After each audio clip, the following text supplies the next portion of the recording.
Okay, if you've kept up with the video series, we've gotten this far. We already did the turning heel. So the next part I'm going to explain is how to work on this area over here. It's a little the geometry here is kind of complicated. It's called a reverse curve. So that's I think I'm going to explain. But before I get to that, let me just go ahead and clean up this geometry here with the C53 and C52. And looking at the curve table, those radius is C50, 25-foot radius. So I'm going to go back over here on the Civil 3D, and I'm going to do those. And then I could fill it. I can just simply use the fill it command, but I'm also going to use a circle command or just another option. Tangent, tangent radius between this line and this line, a radius of 25 feet. Circle CI, TTR is the option that I'm entering, so I can go tangent, tangent radius between this line and this line, a radius of 25 feet, and then trim. Okay. I'm gonna trim those so I can just have those, and then I'll explain. I'm gonna see how far I can get on this video. I don't want to make it too long, but I just want to make sure you have enough information to create all the right-of-ways and center lines. So the next thing I'm going to do is start working on this area over here. So to do that, let me study the plat a little bit. And I think what I'm going to do is I'm going to really draw this line here, because from this line, I will then have to draw the L4 to then be able to work on these reverse curvature, okay? I could work off this one, but then I have to start analyzing the C12 and C13. It's a little bit more complicated. I think for this plot in particular, it'd be easier if I work from this intersection, which has already been identified by my offsets here. It'll be easier if I just kind of come up this way and work on those from here. So from this corner to this point, it'll be a bearing of the southeast 02440, a distance of 464.82, 464.82. So because of that, what I'm going to do is I'm just going to use a circle. I'm going to use a circle of 464.82 is the radius. That way it gives me the intersection of where I'm going to draw this line across this way. So from this point, I'm going to create line by bearing from this intersection. So I can just go ahead and draw that center line for me. Didn't need it at this point, but might as well, since I already have that point identified. Southwest, 895840 is my bearing, 895840, and a distance of 198.34, 198.34. Okay. All right, so I can go ahead and have that center line ready to go. I need that point anyways. It's already been identified with this intersection, so I'm just gonna erase this temporary circle that I really don't need. Um, and then I need to find the end of L4. If I go over here to the top, as far as L4 is concerned, I need to identify that point and trim that line so I can start working with C6 and C5. So L4, if I look at my curve table, is a length of 1896, 18.96. So I'm going to go over here to 18.96. I'm going to draw myself a circle from here with a radius of 18.96. And then at that point, I'm just going to go ahead and trim off this line because this is where the reverse curve is going to begin. And I'll fix these here in a little bit. But now let's start talking about this thing here. Okay. So I'm going to go to the create curve from end of object. And then after that, I'll be using the create reverse or compound curve. So I'm going to go create curve from end of object.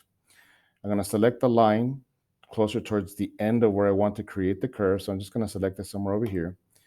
Radius is going to be the radius that I want to use. And pretty much like how we did in the boundary, I need to look at the radius of C6.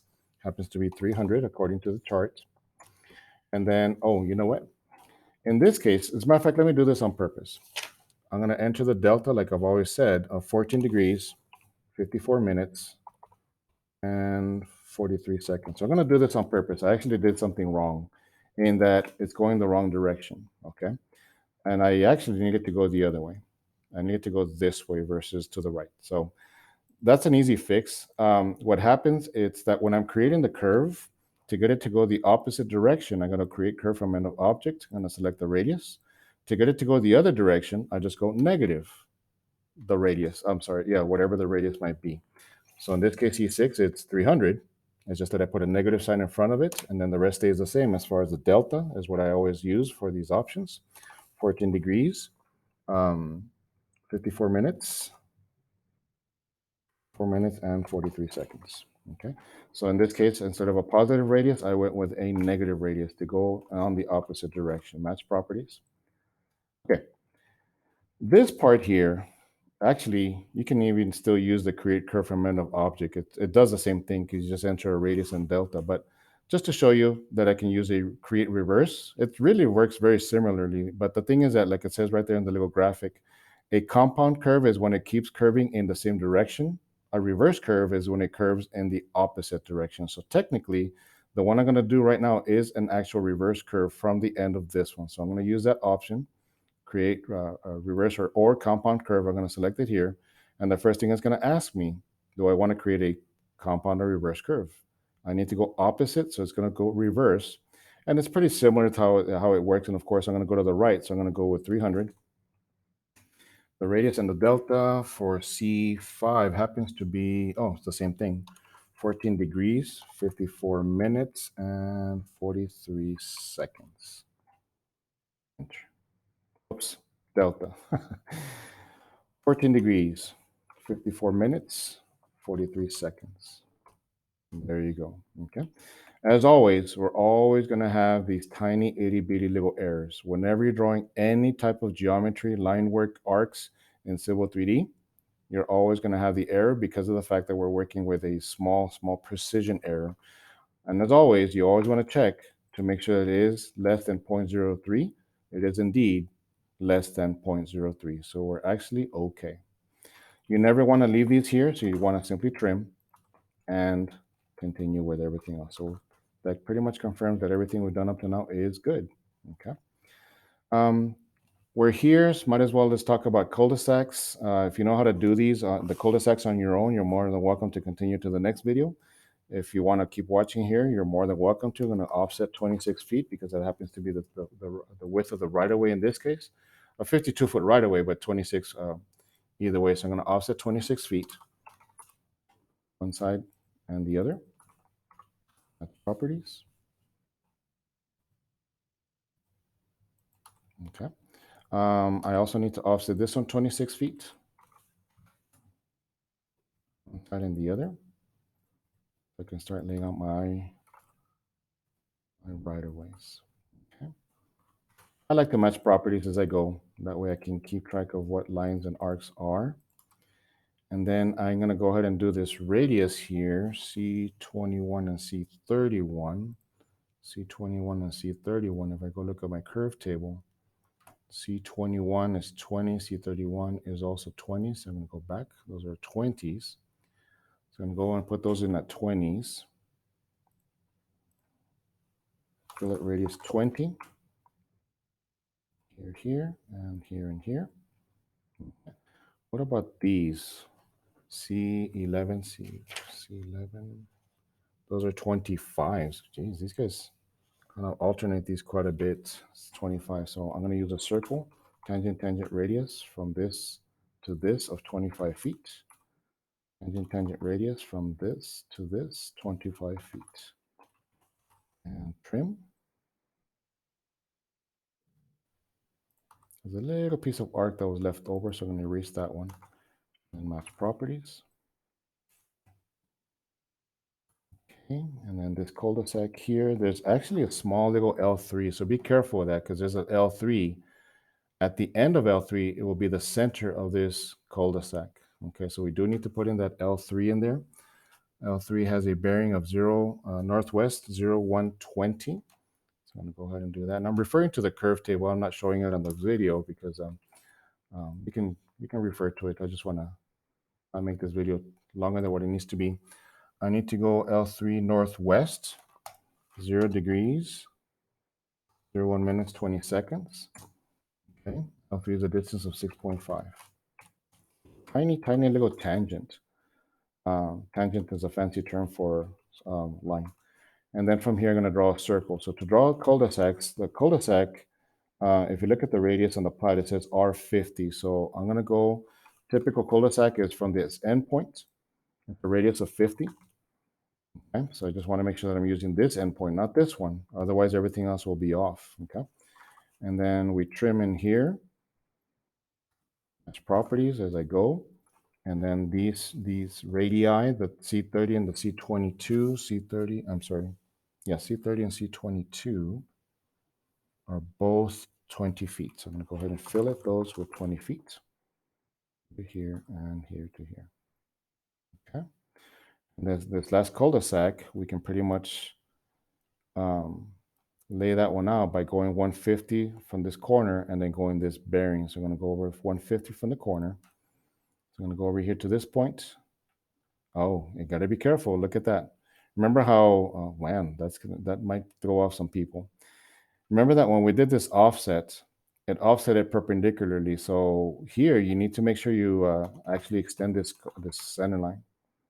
I'm curious. I'm curious to see who's going to miss that one, but we do need to extend that center line. We should have done that to begin with. We can even triple check that one if I do a CG list. At that center line here, 518.47.